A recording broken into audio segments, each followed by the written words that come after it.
썩은 냄새가 진동하는 오물통. 구더기가 들끓는 그 안에서 사람들이 외면한 두 개의 생명이 남은 숨을 몰아쉬고 있었습니다. 젊은 과부 나니는 아무도 거들떠보지 않는 그 더러운 곳으로 맨손을 뻗었습니다. 주변의 비웃음과 경고도 아랑곳하지 않고 그녀가 오물 속에서 끌어안은 것은 피 묻은 채 얼어 죽어가던 쌍둥이 남매였습니다. 누구도 원하지 않던 이 두 아이를 데리고 사람들의 냄새난다는 손가락과 멀어지는 뒷모험을 견디며 집으로 돌아온 나니? 하지만 이는 단순한 자비의 행위가 아니었습니다. 그날 그녀가 건져 올린 것은 버려진 생명이 아니라 조선을 뒤흔들 비밀이 숨겨진 귀한 핏줄이었습니다. 아이들을 감싼 누더기 포대기 안쪽 가장 고운 명주천에는 피로 쓰인 듯한 붉은 글씨가 떼곡히 적혀 있었으니까요. 5년 후 아이들은 복동과 복순이라는 이름으로 자라났지만 마을에선 여전히 조물통에서 난 아이들이라 불렸습니다. 그러나 그들은 남달랐습니다. 5살의 나이에 장사치의 속임수를 꿰뚫어보고 사람들의 병을 고칠 비법을 숨긴 포대기에 비밀을 해독해냈습니다. 하지만 그 빼어난 재주는 이들을 노리는 어둠의 눈을 끌어들이고 마는데 탐욕의 눈이 먼 마을의 권력자 박씨는 나니의 집에 빚을 묻히더니 아이들의 비범한 능력을 탐내어 집어삼키려 합니다. 가뭄이 들었을 때 오물통에서 자란 아이 복수는 똥냄새 나는 포대기를 뒤집어쓰고 땅속 깊은 물줄기를 찾아내는 기적을 보이지만 이는 오히려 박씨의 욕심을 부채질하는 결과만 가져옵니다. 저것들은 내 것이야. 박씨의 음흉한 속삭임과 함께 돌이킬 수 없는 위기가 나니와 아이들을 덮치기 시작합니다. 과연 나니는 목숨을 걸고 지켜낸 아이들을 지킬 수 있을까요? 그리고 오물통에 버려진 그들이 품은 엄청난 비밀은 무엇이었을까요? 가장 더러운 곳에서 시작된 가장 눈부신 구원과 복수의 이야기가 지금 시작됩니다. 에이, 그 더러운 것들 재수 없겠네. 2장 어른의 고함 소리가 산골 마을을 쩌렁쩌렁 울렸습니다. 젊은 과부 이난이는 아랑곳하지 않고 뒷간 오물통 속으로 맨손을 집어넣었습니다. 저리 비키세요. 아이들이 있단 말이에요. 똥물이 튀고 악취가 진동했지만 나니는 기어이 두 쌍둥이를 건져 품에 안았습니다. 사람들은 침을 뱉고 돌아섰죠. 하지만 그날 나니가 건져 올린 것은 단순한 아이들이 아니었습니다. 갈대밭 사이로 이장과 마을 사람들의 욕설이 비수처럼 나니의 등에 꽂혔습니다. 에이, 그 더러운 년 기어이 똥통에 든 것을 품고 가니 부정타, 부정타. 하지만 나니는 들리지 않는 첫걸음을 재촉했습니다. 치맛자락은 차가운 똥물에 젖어 허벅지에 착 달라붙었고 코를 찌르는 지독한 냄새에 숨이 턱 막혔습니다. 허나 품 안에서 느껴지는 미약한 온기만이 유일한 위안이었습니다. 방금 전까지만 해도 죽은 남편을 따라 강물에 몸을 던지려던 참이었는데 이 핏덩이들의 울음소리가 죽으려던 그녀의 발목을 잡은 것입니다. 쌀 한 톨도 없는 허름한 초가삼간에 도착하자 나니는 부들부들 떨리는 손으로 아궁이에 불을 붙였습니다. 얼음장 같은 방이라도 데워야 아이들을 살릴 수 있었으니까요. 얼음장 같은 개울물을 퍼와 아이들을 씻기 시작했습니다. 굳어버린 오물을 손톱으로 긁어내고 찬물을 끼얹자 아이들이 자지러지게 울어댔습니다. 미안하다. 아가야. 조금만 참거라. 미안하다. 나니의 손등은 추위와 찬물에 터져 붉은 피가 배어나왔지만 멈출 수 없었습니다. 냄새 나는 오물이 씻겨나가자 드러난 아이들의 모습은 실로 기이했습니다. 오물에 절어 있었음에도 그 피부는 백옥처럼 휘었고 이목구비가 뚜렷한 사내 아이와 계집 아이였습니다. 그때 나니의 눈이 휘둥그레졌습니다.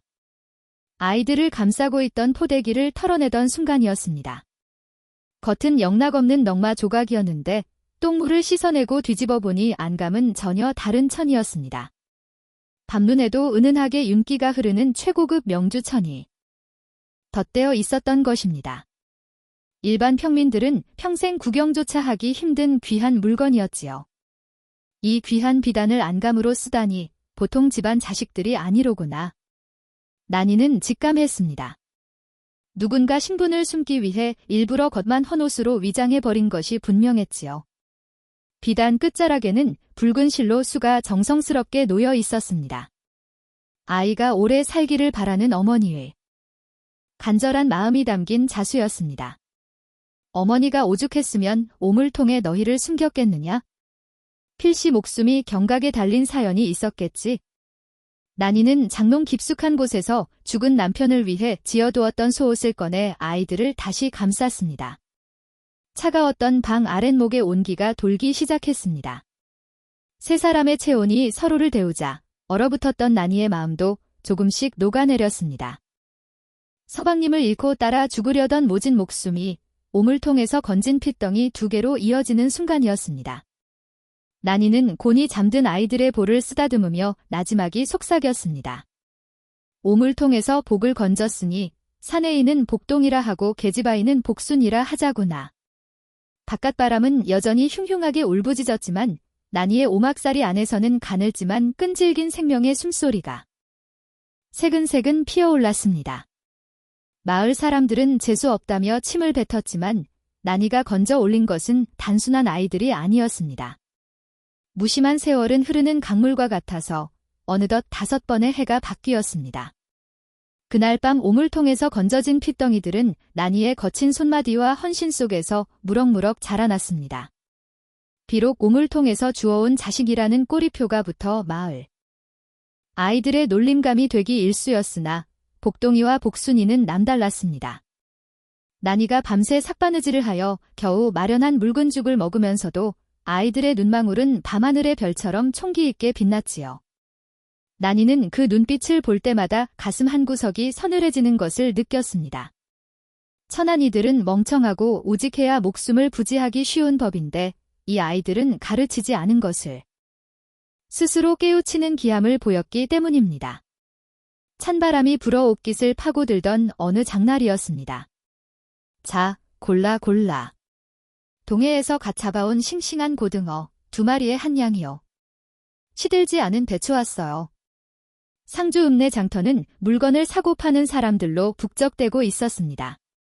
시끌시끌 왁자지껄 사람들의 고함과 흥정소리가 뒤섞여 귀가 멍멍할 지경이었지요. 난이는 낡아서 색이 바랜 치마를 입고 양손에 5살배기 복동이와 복순이의 손을 꼭 쥔 채 쌀가게 앞에 섰습니다. 쌀가게 주인 팽씨는 눈매가 뱀처럼 가늘고 욕심이 덕지덕지 붙은 자였습니다. 그는 남루한 행색의 난이를 훑어보더니 콧방귀를 끼며 거만하게 물었습니다. 뭐요? 살 거 없으면 가게 앞 지체 말고 비키시오. 재수 없겠습니다. 난이는 주눅이 들어 기어들어가는 목소리로 말했습니다. 저 쌀 2대와 보리 1대만 주시지요. 여기 돈은 가져왔습니다. 난이가 쌈지에서 꼬깃꼬깃 모아둔 엽전과 동전을 꺼내 놓았습니다. 팽씨는 돈을 세어보지도 않고 쌀자루에 되박을 푹 찔러 넣었습니다. 사그락사그락 쌀이 되박에 담기는 소리가 났지만 팽씨는 되박 위를 깎을 때 교묘하게 손목을 비틀어 쌀을 덜어내고는 재빨리 자루에 담아버렸습니다. 그러고는 주판을 끌어당겨 요란하게 놀리기 시작했지요. 탁, 따닥, 탁탁. 어디 보자. 쌀 2대에 보리 1대라. 요즘 쌀값이 금값인 건 알지? 거기다 보리는 귀한 찰보리요. 다 합쳐서 5양하고도 5푼을 더 내야겠소? 난이는 깜짝 놀라 눈을 크게 떴습니다. 예. 저번 장날에는 4양이었는데 어찌 닷새 만에 1양이 넘게 오른단 말입니까? 저는 가진 게 넉 양하고 다푼인데. 팽씨가 인상을 쓰며 소리쳤습니다. 이에 편내가 싫으면 관두시오. 흉년 들어서 쌀 구경하기가 하늘의 별 따기네. 어디서 값을 깎아보려 들어? 돈 없으면 저기 가서 시래기나 주워다 끓여 먹든가. 주변 사람들이 웅성거리며 모여들었습니다. 난이는 얼굴이 붉게 달아올라 어쩔 줄을 몰랐습니다. 아이들을 굶길 수는 없었기에 아니는 울며 겨자 먹기로 자기가 짠 배 조각이라도 얹어주려 했습니다. 아저씨, 셈이 틀렸는데요. 그때였습니다. 치맛자락을 잡고 있던 5살 복동이가 또랑또랑한 목소리로 말했습니다. 팽씨가 기가 차다는 듯 코웃음을 쳤습니다. 뭐야? 이 똥 냄새 나는 조무래기가 어른들 말씀하시는데 어디서 끼어들어. 하지만 복동이는 눈 하나 깜짝하지 않고 팽씨를 똑바로 올려다보며 말했습니다. 아저씨가 방금 주판을 튕길 때 보니까 쌀 한 대를 2양으로 치고 보리 한 대를 1양으로 잡으셨잖아요. 그러면 다 합쳐서 5양이 맞아요. 그런데 아저씨는 5푼을 더 달라고 하셨어요. 그리고 아까 쌀 퍼실 때 되박을 비스듬히 깎아서 반 혹은 덜 들어갔고요. 그러니 어머니가 가진 넉 양 5푼이면 쌀을 다 사고도 오히려 돈이 남아야 맞지요. 장터의 순간 정적이 흘렀습니다. 구경꾼들이 수군거리기 시작했습니다. 저 꼬맹이 말하는 것 좀 봐에 5살이라며? 가만 보니 팽씨 저놈 상습범 아니야? 저번에도 샘을 속이더라. 팽씨의 얼굴이 불그락푸르락해졌습니다. 이놈아, 어디서 조그만 것이 어른을 가르치려 들어. 내가 샘을 안다고? 얼마나 안다고? 팽씨가 몽둥이를 들고 위협하려 하자 이번에는 옆에 있던 복순이가 코를 킁킁거리며 나섰습니다. 그리고 이 쌀 사지 마세요. 어머니, 냄새가 이상해요. 복순이는 팽씨가 담아준 쌀자루를 가리키며 고개를 저었습니다. 겉은 하얀 쌀인데 속에서는 캐캐하고 눅눅한 곰팡이 냄새가 나요. 아저씨 창고 구석 쥐구멍 옆에 쌓아둔 쌀에서 퍼온 냄새예요. 이거 먹으면 우리 배가 아파서 죽을지도 몰라요. 구경꾼 중 한 명이 쌀자루를 낚아채 바닥에 쏟았습니다. 좌르르륵. 그러자 하얀 쌀 밑에 섞여있던 거무튀튀하고 썩은 쌀알들이 드러났습니다. 썩은 내가 확 풍겼지요. 이런 천하의 사기꾼 놈을 봐나. 썩은 쌀 속여 팔아. 관아에 고발해. 사람들이 팽씨의 멱살을 잡고 흔들기 시작했습니다. 팽씨는 아이고 사람 살려 하며 비명을 질렀지만 누구도 그를 도와주지 않았습니다. 난이는 그 틈을 타 황급히 아이들의 손을 잡았습니다. 통쾌함보다는 덜컥 겁이 났기 때문입니다. 이건 보통 아이들이 아니다. 그걸 가르친 적도 샘을 가르친 적도 없는데 어찌 이런단 말인가? 난이는 아이들을 데리고 인적 드문 골목길로 들어섰습니다. 심장이 쿵쿵거렸습니다. 5해 전 그 비단 포대기에 적혀있던 알 수 없는 문양들과 아이들의 비상한 재주가 겹쳐지며 불길한 예감이 스쳐 지나갔습니다. 복동아, 복순아. 앞으로는 밖에서 절대 아는 체를 해서는 안 된다. 바보처럼 아무것도 모르는 척해야 해, 알겠느냐? 난이에 떨리는 당부의 영문 모르는 아이들은 고개를 끄덕였습니다. 하지만 그들의 비범함을 눈여겨본 것은 장터 사람들뿐만이 아니었습니다. 골목 구석, 검은 갓을 깊게 눌러쓴 한 사내가 뱀 같은 눈으로 그들을 주시하고 있었습니다. 이 마을의 소장농들을 쥐어짜기로 악명 높은 마름 박씨였습니다. 오물통에서 건진 것들이 제법 똑똑하단 말이지? 전에 빈 문서가 어디 있더라? 박씨가 입가에 비릿한 미소를 띠며 품속에서 낡은 장부를 꺼내 들었습니다. 해는 넘어가 서산으로 지고 묵은실 마을에도 어김없이 치밀한 어둠이 내려앉았습니다. 구멍난 문풍지 사이로 매운 늦가을. 찬바람이 휙 하고 들이닥치니 방 안 호롱불이 위태롭게 흔들리며 벽에 거대한 그림자를 만들어냈지요. 난이는 아이들을 아랫목 깊숙이 밀어넣고 다해진 소미불을 목까지 덮어주었습니다. 장터에서 느꼈던 불길한 시선이 가슴 한구석에 묵직한 돌덩이처럼 언여 불안감이 가시지 않았기 때문입니다. 드르륵 탁. 난이는 떨리는 손으로 바느질감을 잡으려 했지만 손끝이 차갑게 식어 자꾸만 헛손질을 했습니다. 오늘 버린 돈으로 쌀은 샀지만 앞으로 닥칠 겨울을 생각하면 한숨이 절로 나왔으니까요. 그때였습니다. 이에 오너라. 안에 아무도 없느냐?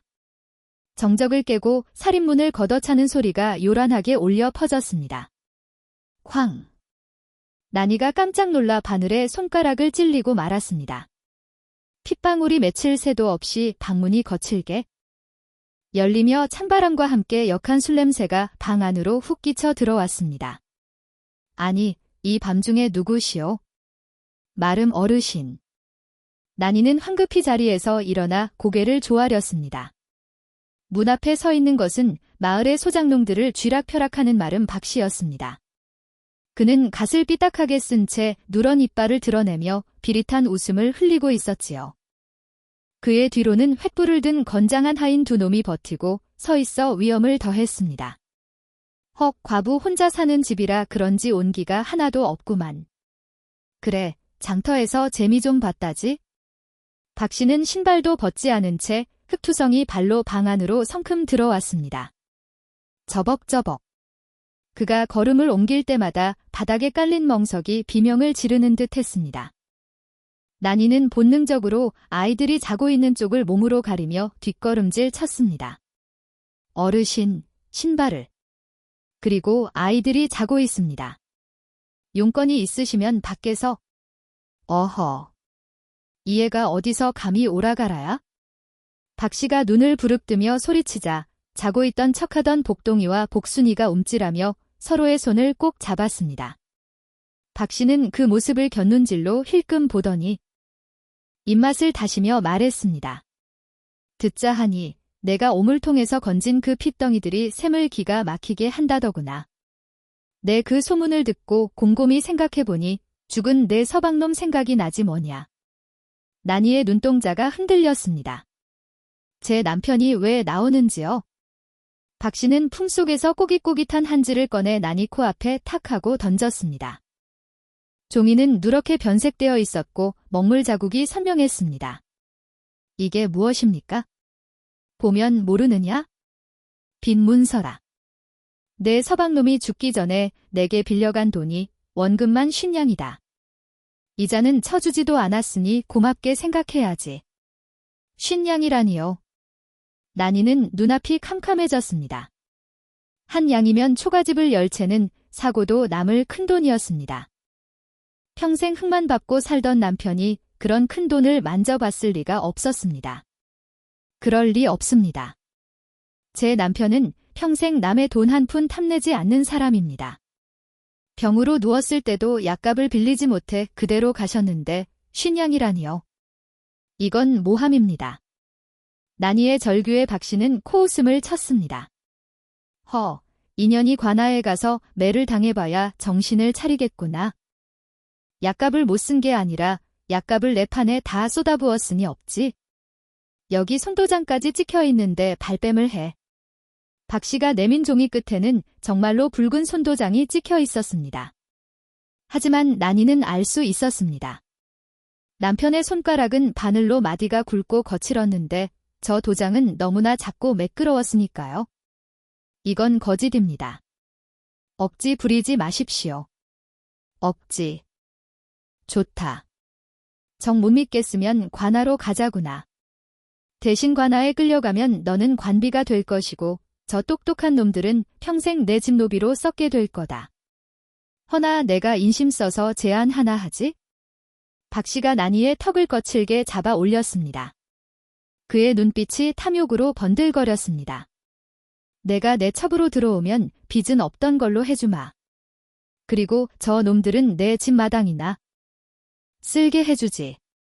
어떠냐? 굶어 죽는 것보다야 낫지 않겠느냐? 난이는 치밀어 오르는 분노와 공포에 온몸을 부들부들 떨었습니다. 남편을 모욕하고 아이들마저 노비로 삼으려는 저 악마 같은 속셈이 뻔히 보였습니다. 내 혀를 깨물고 죽으면 죽었지 그런 건 못합니다. 당장 나가 주십시오. 난이가 박 씨의 손을 뿌리치며 소리쳤습니다. 그러자 박 씨의 표정이 순식간에 악귀처럼 일그러졌습니다. 인연이 좋은 말로 하니 기어오르는구나. 그래, 어디 두고 보자. 사흘이다. 사흘 안에 50냥을 갚지 못하면 관아 포졸들을 끌고 와서 너와 저것들을 굴비 엮듯이 묶어가겠다. 알겠느냐? 꽝. 박 씨는 옆에 있던 물레를 발로 걷어차 넘어뜨리고는 횡액이 밖으로 나가버렸습니다. 폭풍이 휩쓸고 간 자리처럼 방은 엉망이 되었습니다. 멀어지는 발소리를 듣던 난이는 그제야 다리에 힘이 풀려 주저앉고 말았습니다. 어머니. 이불 속에서 복동이와 복순이가 기어나와 난이의 품에 파고들었습니다. 아이들의 작은 몸도 사시나무 떨듯 떨고 있었지요. 걱정 마, 아무 일도 없을 거야. 엄마가 지켜줄게. 난이는 아이들을 으스러지라 끌어안았지만 흐르는 눈물을 멈출 수가 없었습니다. 쉰양. 밤낮으로 삭바느질을 해도 평생 만져보지 못할 그 돈을 사흘 안에 마련하라니 이는 죽으라는 소리나 다름없었습니다. 하지만 절망에 빠진 난이의 품속에서 복동이는 눈물을 흘리는 대신 어둠 속을 뚫어지라 노려보고 있었습니다.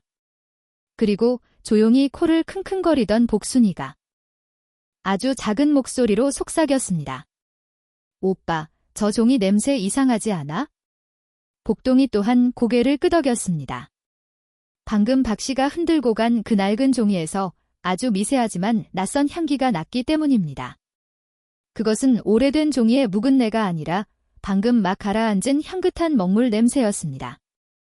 그날 밤, 묵은실 마을의 억센 이가 몰아치는 바람소리에 난이는 뜬 눈으로 밤을 지샜습니다. 윗목에 둔 사기 그릇에 물이 꽁꽁 얼어붙을 만큼 매서운 추위였지만 그녀의 속은 숯덩이처럼 까맣게 타들어가고 있었지요. 쉰양이라는 거금은 죽었다 깨어나도 구할 수 없는 돈이었으니까요. 어머니. 잠든 줄 알았던 아이들이 난이의 치맛자락을 꼭 쥐었습니다. 난이는 아이들을 끌어안으며 입술을 깨물었습니다. 이튿날 아침, 닭이 회를 치기도 전에 살인문을 두드리는 소리가 소란스럽게 울려 퍼졌습니다. 이에, 오너라. 해가 중천인데 아직도 자빠져 자느냐? 말은 박씨였습니다. 사흘 말미를 준다더니 성질 급한 그가 기어이 이튿날 아침부터 머슴 7을 대동하고 들이닥친 것입니다. 박씨는 뒷짐을 진 채 권련을 피우며 마당으로 들어섰습니다. 난이가 황급히 방문을 열고 나갔습니다. 어르신, 사흘 말미를 주신다 하지 않으셨습니까? 어찌 벌써?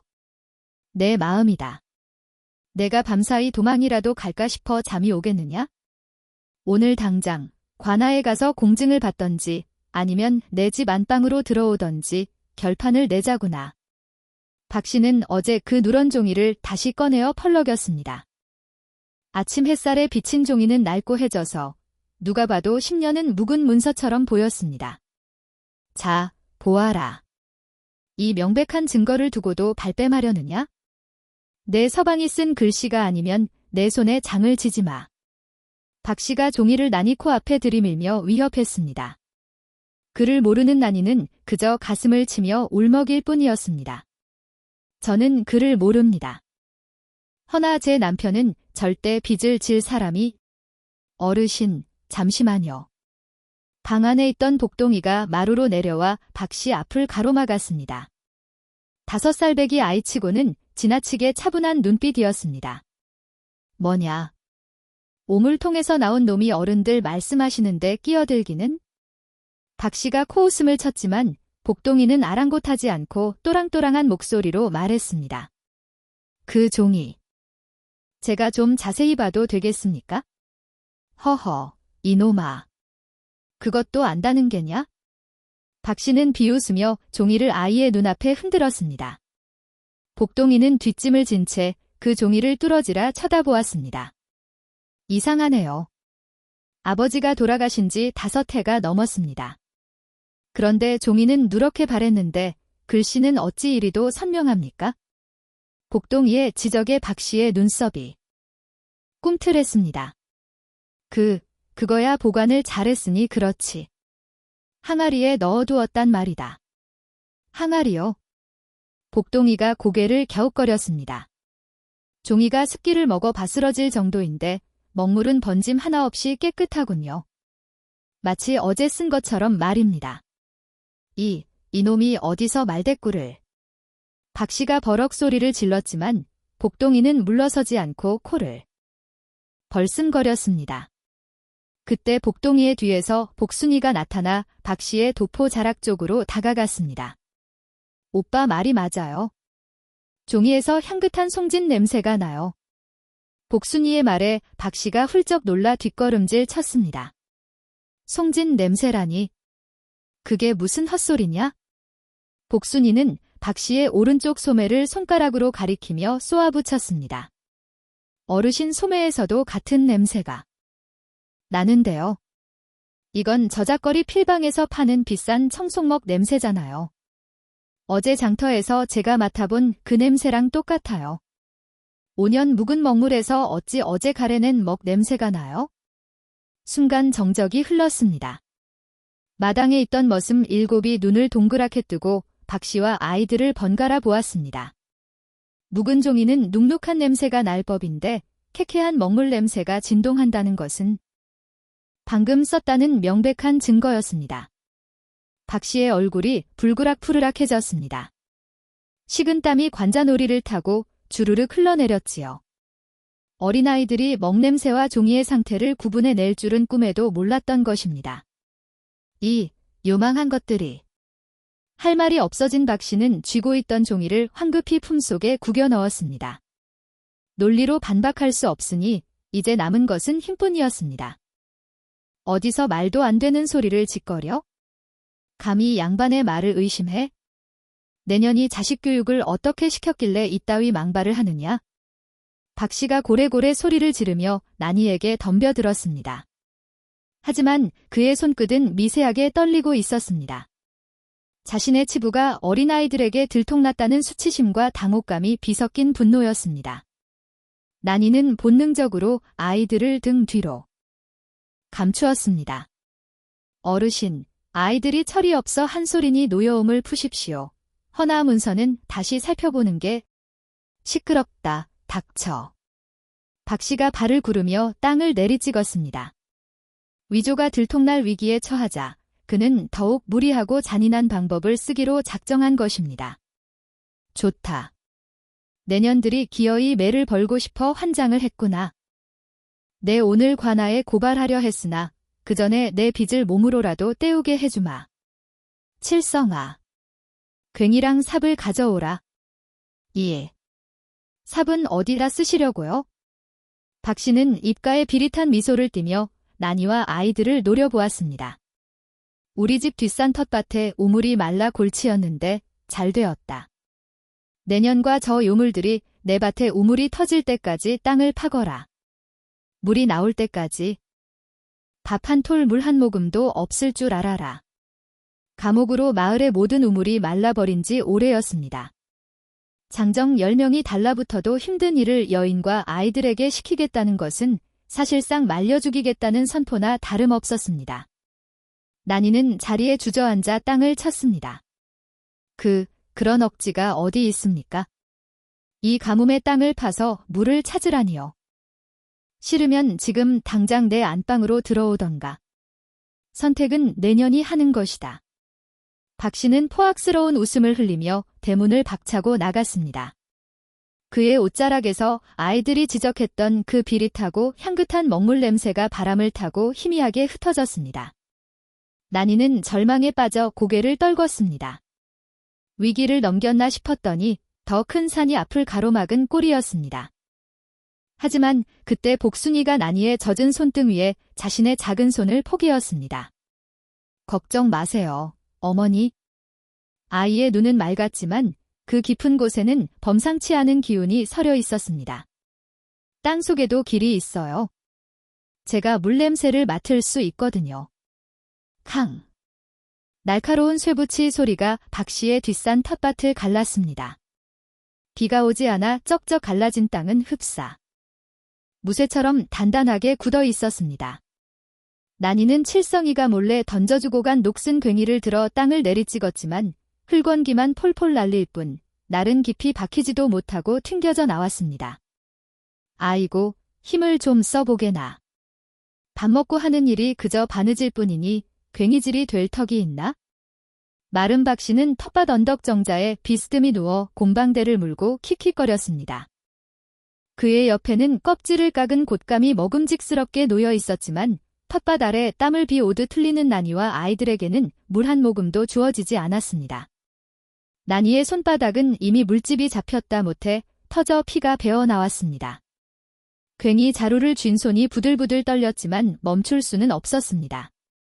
여기서 물을 찾지 못하면 아이들이 박 씨의 노비로 팔려가거나 자신이 첩으로 들어가야 할 판이었으니까요. 하지만 야속한 하늘은 구름 한 점 없이 맑았고 땅에서는 타는 듯한 열기만 올라왔습니다. 어머니, 잠깐만요. 그때 묵묵히 돌을 나르던 복순이가 난이의 옷자락을 잡아 끌었습니다. 복순이는 등 뒤에 메고 있던 보퉁이를 주섬주섬 풀더니 그 안에서 누렇게 바랜 천 뭉치를 꺼냈습니다. 그것은 난이가 5해 전 오물통에서 아이들을 건져낼 때 감싸 안았던 그 냄새나고 낡은 포대기였습니다. 아무리 빨아도 베인 똥내가 빠지지 않아 평소에는 장롱 깊숙이 처박아 두던 물건이었지요. 복순아, 그건 왜 꺼내느냐? 냄새 난다. 난이가 의아해하며 물었지만 복순이는 아랑곳하지 않고 포대기를 자신의 머리에 덮었습니다. 이 냄새가 필요해요. 어머니. 복순이는 똥냄새가 진동하는 포대기를 뒤집어 쓴 채 엎드려서 코를 땅에 바짝 갖다 댔습니다. 마치 개가 냄새를 맡듯 킁킁거리며 밭두렁을 기어다니기 시작했지요. 저 미친 것들이 이제는 똥걸레를 뒤집어 쓰고 굿을 버리는구나. 박 씨가 곰방대를 탁탁 털며 비웃었지만 복순이는 개의치 않았습니다. 아이에게는 다 계획이 있었던 겁니다.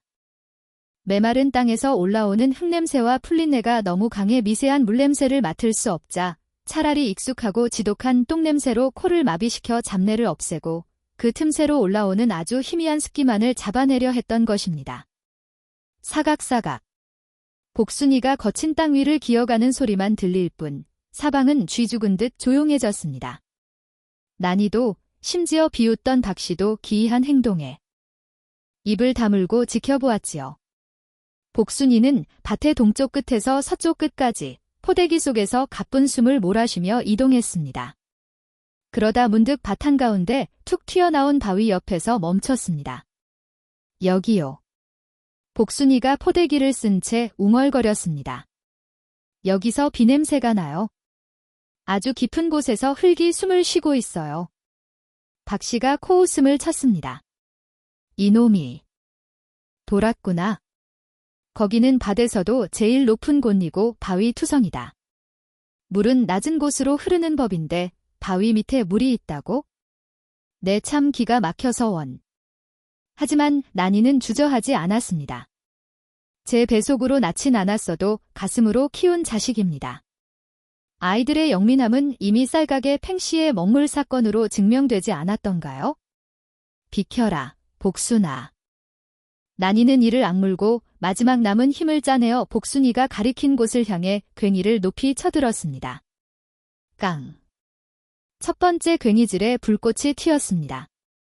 단단한 안반이었습니다. 박 씨가 배를 잡고 웃어댔습니다. 거봐라. 바위를 파서 물을 얻겠다고? 차라리 내 손바닥에 장을 지어라. 깡. 하지만 난이는 멈추지 않았습니다. 2번, 3번, 10번. 손바닥에 피가 괭이 자루를 적시고 어깨가 빠질 듯 비명을 질렀지만 계속해서 바위 틈을 공략했습니다. 그때였습니다. 푸썩. 20번째 괭이질에 쇳소리가 아닌 무언가 젖은 흙이 밀리는 소리가 났습니다. 단단했던 바위 틈이 벌어지며 검푸른 흙이 보이기 시작했습니다. 박 씨의 웃음소리가 딱 멈췄습니다. 난이가 떨리는 손으로 벌어진 틈을 향해 한 번 더 힘껏 괭이를 내리꽂는 순간이었습니다. 후르르릉, 자르르르르. 마치 땅이 오랫동안 참았던 숨을 토해내듯 바위 틈새로 시원한 물줄기가 하늘로 솟구쳤습니다. 그것은 찔끔거리는 흙탕물이 아니라 지하 깊은 곳 잠긴 수맥이 터져나온 맑고 차가운 생명수였습니다. 물이다. 어머니, 물이에요. 복동이와 복순이가 환호성을 지르며 물줄기 아래로 뛰어들었습니다. 메말랐던 흙바닥이 순식간에 진을구덩이로 변하고 사방으로 튀는 물방울이 난이의 땀과 눈물을 씻어내렸습니다. 포대기를 벗은 복순이의 얼굴은 꺼끌꺼끌했지만 그 눈만은 별처럼 초롱초롱 빛나고 있었지요. 이럴 수가. 저 바위 밑에 수맥이 있었다니. 박 씨는 입에 물고 있던 곰방대를 툭 떨어뜨리고 말았습니다. 가뭄에 말라 틀어진 마을에서 유일하게 물이 꽉 쏟아지는 우물을, 그것도 5살배기 아이가 똥 묻은 포대기를 쓰고 찾아내다니요. 난이는 주저앉아 솟구치는 물을 손으로 받아 마셨습니다. 달디단 물이었습니다. 그 물은 단순한 지하수가 아니라 오물통에서 건져 올린 생명이 보답해준 기적의 물이었습니다. 하지만 난이는 알지 못했습니다. 이 기적 같은 물줄기가 박 씨의 더러운 탐욕에 불을 지피고 결국 자신들의 복된 자리를 무너뜨릴 재앙의 씨앗이 될 줄은 말입니다. 박 씨의 흔들리는 동공 속에서 놀라움은 서서히 섬뜩한 도끼로 변해가고 있었습니다. 꽉꽉 메마른 땅을 적시는 물소리는 마을 사람들에게는 타는 목을 축여줄 생명수였으나 이를 지켜보는 마름 박 씨의 귀에는 속이 뒤틀리는 소음일 뿐이었습니다. 제놈이 쥐고 흔들던 물길의 권세가 저 천한 과부와 오물통에서 건진 아이들 덕에 무너질 판이었으니까요. 박 씨는 뒷짐을 진 손을 부들부들 떨며 뱀 같은 눈으로 난이 식구를 노려보았습니다. 저것들이 감히 내 위세를 꺾어? 게다가 똥냄새 난다고 코를 막았던 저 핏덩이들이 제법 영물이로구나. 박 씨의 눈동자에 탐욕스러운 도끼가 서렸습니다. 가뭄에도 마르지 않는 우물을 단번에 찾아낸 그 신통한 능력을 곁에 두고 부려먹으면 큰돈이 될 것이 분명해 보였지요. 그는 턱짓으로 마을 어귀에서 투전을 일삼던 왈패 대장 칠성을 불렀습니다. 박사놈을 내거라. 아주 싹 쓸어. 그리고 저 아이들은 흠집내지 말고 끌고 와. 내게 아주 요긴한 물건들이야. 해질 무렵 붉은 노을이 충청도 묵은실 마을을 피로 물들일 때쯤이었습니다. 난이는 아이들에게 흙탕물이 튀지 않은 깨끗한 물을 먹이며 모처럼 웃음꽃을 피우고 있었지요. 우직히 평온하던 저녁 공기를 찢고 난이의 살인문이 힘없이 부서져 나갔습니다. 누구십니까? 난이가 놀라 아이들을 등 뒤로 숨길 새도 없이 무자비한 몽둥이 찜질이 날아들었습니다. 와장창, 째강나. 이가 빠진 온기 그릇과 숟가락 두 벌이 전부인 살림살이가 닥치는 대로 부서졌습니다. 장독 깨지는 날카로운 소리와 퍽 무너지는 둔탁한 소리가 비명처럼 좁은 마당을 가득 채웠습니다. 자욕한 흙먼지 사이로 박 씨가 거드름을 피우며 부서진 문짝을 밟고 들어섰습니다. 이년아, 내 땅을 파헤쳤으니 값을 치러야지.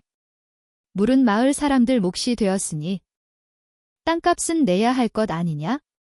돈이 없으면 몸으로 때우던가? 아니면 저것들을 내놓던가? 박 씨의 손가락이 공포에 질려 떨고 있는 복동이와 복순이를 가리켰습니다. 안 됩니다. 차라리 저를 죽이십시오. 아이들은 절대 안 됩니다. 난이가 곤장 배의 바지 가랑이를 잡고 늘어졌으나 장정의 발길질 한 번에 흙바닥으로 나동그라졌습니다. 퍽. 입안이 터져비릿한 피맛이 났지만 아픔을 느낄 겨를도 없었습니다. 왈패들의 거친 소나귀가 아이들을 짐짝처럼 낚아챘기 때문입니다. 어머니. 어머니. 난리 이거 놔라. 5살배기 복동이가 왈패의 손등을 힘껏 깨물었지만 돌아온 것은 무자비한 주먹이었습니다. 쿵. 둔탁한 타격음과 함께 아이가 바닥에 고꾸라졌고 복순이는 오빠를 감싸 안으며 자지러지게 울어댔습니다. 끌고 가라. 오늘부터 저것들은 내 집종이다. 박 씨의 서슬퍼런 명령에 아이들이 질질 끌려갔습니다.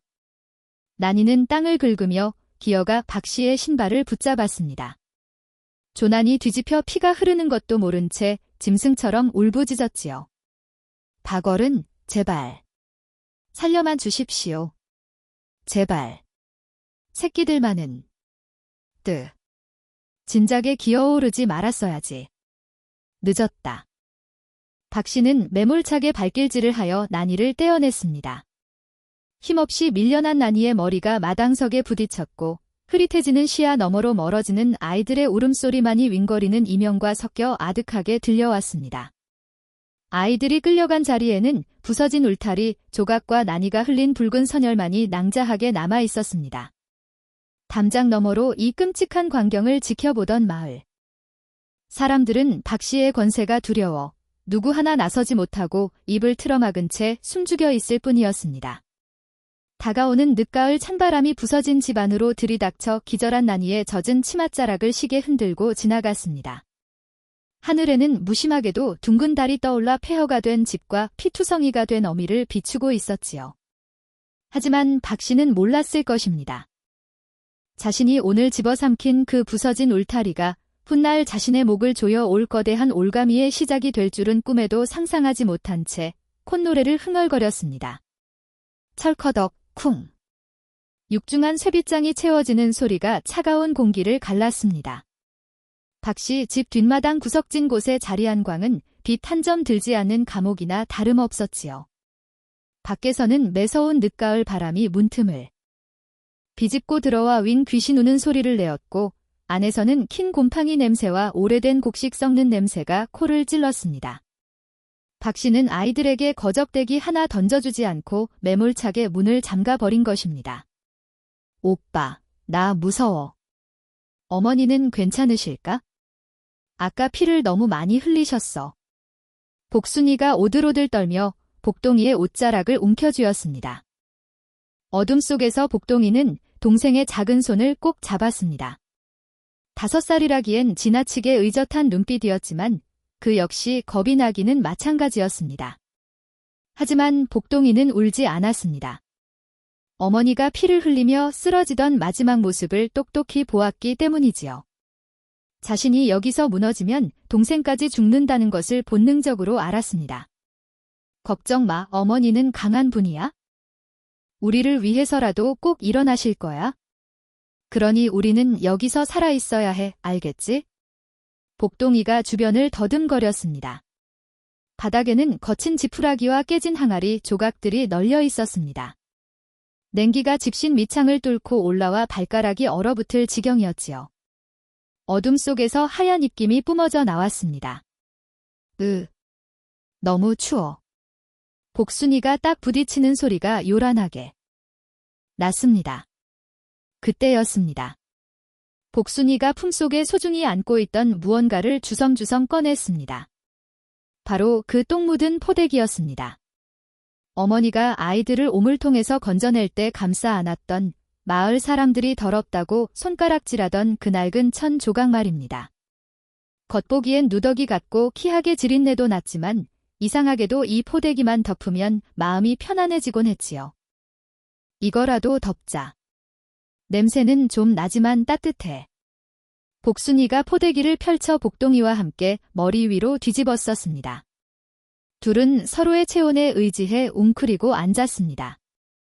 그런데 참으로 기이한 일이었습니다. 겉감은 분명 거칠고 거친 삼배였는데 살에 닿는 안감은 마치 구름처럼 부드럽고 매끄러웠으니까요. 어둠 속이라 보이진 않았지만 복동이는 손끝에 닿는 감촉이 예사롭지 않음을 느꼈습니다. 이상하다. 우리 집엔 명주실 한 올이 없는데 안감은 꼭 귀한 비단 같구나. 시간이 얼마나 흘렀을까요? 밤이 깊어지자 광 안의 냉기는 더욱 혹독해졌습니다. 아이들은 조금이라도 더 따뜻한 곳을 찾아 캄캄한 바닥을 엉금엉금 기어 다녔습니다. 오빠, 저쪽 벽이 따뜻해. 훈기가 느껴져. 개코보다 예민한 감각을 가진 복순이가 벽 한쪽을 가리켰습니다. 그곳은 안채의 아궁이와 맞닿은 벽면이었습니다. 안방에서 군부를 떼며 굴뚝으로 나가는 열기가 벽돌을 데워 그 부분만 미지근한 온기를 품고 있었던 것이지요. 그래, 여기 붙어 있자. 아이들은 아궁이 쪽 벽에 등을 기대고 앉았습니다. 복순이는 포대기를 벽과 등 사이에 끼워 넣고는 마치 어미 품에 안긴 듯 깊은 숨을 내쉬었습니다. 타다락 타다. 벽 너머 아궁이에서 장작 타는 소리가 희미하게 들려왔습니다. 그 미세한 열기가 차가운 포대기로 스며들기 시작했습니다. 바로 그 순간이었습니다. 오빠, 저게 뭐야? 복순이가 놀란 목소리로 소리쳤습니다. 문틈으로 스며들어온 한 줄기 섬세한 달빛이 포대기를 비추고 있었는데 방금 전까지만 해도 누렇게만 보이던 천 위에 붉은색 지렁이 같은 것들이 꿈틀거리며 나타난 것입니다. 복동이가 눈을 비비고 자세히 들여다보았습니다. 그것은 지렁이가 아니었습니다. 열을 받자 서서히 드러나는 붉은 글씨였습니다. 이건 글자야. 복동이의 심장이 쿵쿵 뛰기 시작했습니다. 서당 문턱도 밟아본 적 없지만 동네 서당 훈장님 몰래 어깨너머로 천자문을 떼고 장터 장부까지 읽어내던 천재 복동이었습니다. 아궁이의 열기가 포대기 안감인 명주천을 데우자 특수하게 처리된 붉은 염료가 선명하게 떠오르고 있었습니다. 쌀뜨물이나 과일즙으로 글을 쓰고 열을 가해야만 보이는 양반들이 몰래 비밀 편지를 보낼 때나 쓴다는 숨겨진 글씨였던 것입니다. 두창, 칩업. 복동이가 떠듬떠듬 글자를 읽어 내려갔습니다. 아직 어려운 한자가 섞여 있었지만 문맥으로 뜻을 짐작할 수 있었습니다. 두창. 그게 무슨 말이야? 마마, 호환. 마보다 무섭다는 그 병 말이야. 온몸에 물집이 잡히고 열이 펄펄 끓다 죽는다는 그 무서운 병. 그런데 여기 적혀 있는 건 병을 고치는 방법 같아. 자초를 다려 열을 내리고. 복동이의 목소리가 점점 떨려왔습니다. 오물통에 버려진 아이들을 감싸고 있던 더러운 포대기, 그 안쪽 깊숙한 곳, 가장 부드러운 명주천에는 세상 그 무엇보다 귀한 비밀이 숨겨져 있었습니다. 그것은 단순한 낙서가 아니었습니다. 사람의 목숨을 살리는, 아니 훗날 조선 팔도를 뒤흔들게 될 명의의 비밀 처방이 빼곡하게 적혀 있었던 것입니다. 오빠. 이 냄새, 먹물 냄새가 아니야? 뭔가 시큼하고 쇠 냄새도 나. 복순이가 포대기에 코를 박고 킁킁거렸습니다. 그래. 이건 보통 먹이 아니야? 누군가 목숨을 걸고 남긴 거야? 우리를 살리기 위해서, 그리고 다른 사람들을 살리기 위해서. 복동이는 본능적으로 깨달았습니다.